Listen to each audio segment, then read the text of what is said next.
Hi, and welcome to a Minnesota Banking Minute. My name's Jay Tamburino with the Minnesota Bankers Association, and today I have Mike from UFS with me, and we wanted to talk a little bit about what we're seeing in the trending or changing banking community as far as technology, how it's being used, and what's being thrown at it. In discussions before, you stated that you believe this will be the summer of technology, and I kind of want you to expand on that. Yeah, I know with the pandemic and everything else going on, a lot of new technology has been adapted by banks, but what are you seeing?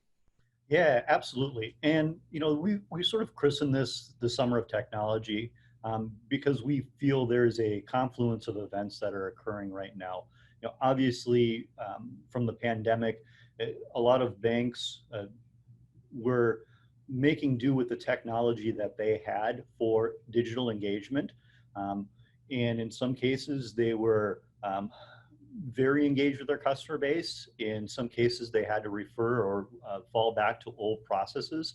And so during this time, we've had a lot of customers reflect on, what exactly their technology posture is, how are they digitally engaging, and as we come out of some of the lockdown as it related from the pandemic, we are starting to see, and we continue to see, a increase both in engagement for for our bank customers in those digital solutions, and an engagement in our customers within those digital solutions. So, for instance, we pay a lot of attention to data and data trends to help our customers, understand, skate to where the puck is going.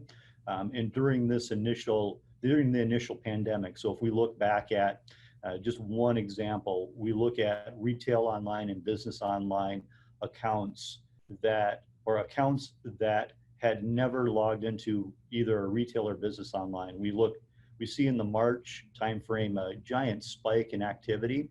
So almost a 75% increase in net new customers signing up for that technology. And then we look at, as those restrictions were lifted, and we see another huge spike in bank customers that might not have been digitally engaged, that are now walking back into the branch or making a phone call to say, look, next time this happens, I want to have these digital tools. So it's just a really great example where we're seeing that engagement both in our customer base and in the communities they serve. Now you said a little bit about reactive changes and proactive changes. Can you explain a little bit more about the proactive change? The reactive change, we kind of get. Things have to change so we can function as a bank. But the proactive changes, what are banks looking to in the future? Are they looking at, 5-year strategic plans based on what the new current needs are? Yeah, absolutely. And so we were just part of a recent event where we presented to the boards of about 50 community banks, and nearly 70% of the directors said that their bank strategy would have a change directly related to world events. And so that change really is taking a look at digital enablement, taking a look at where the customer base is migrating to, and making sure that their strategy matches up with that strategy that they're seeing in the marketplace. Now, I also want to draw a distinction between strategy and tactics. And so as we see strategies evolve and strategies lean into that digital enablement, we're also seeing tactics that fit into that strategy. So the tactics might be a point solution for customer communication. It might be additional security. It might be additional, even from a bank work from home perspective, where they're implementing those technologies. So both from a strategy perspective and a tactics perspective, we are seeing those. Specifically, and you hit the nail right on the head, digital space, digital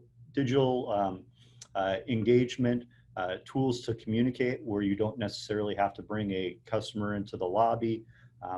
So really popular, and really a lot of our customers are examining those technologies right now.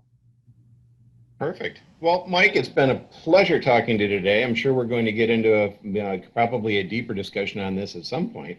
But I want to thank you for your time. Yeah, appreciate it. Certainly happy to be part of the conversation.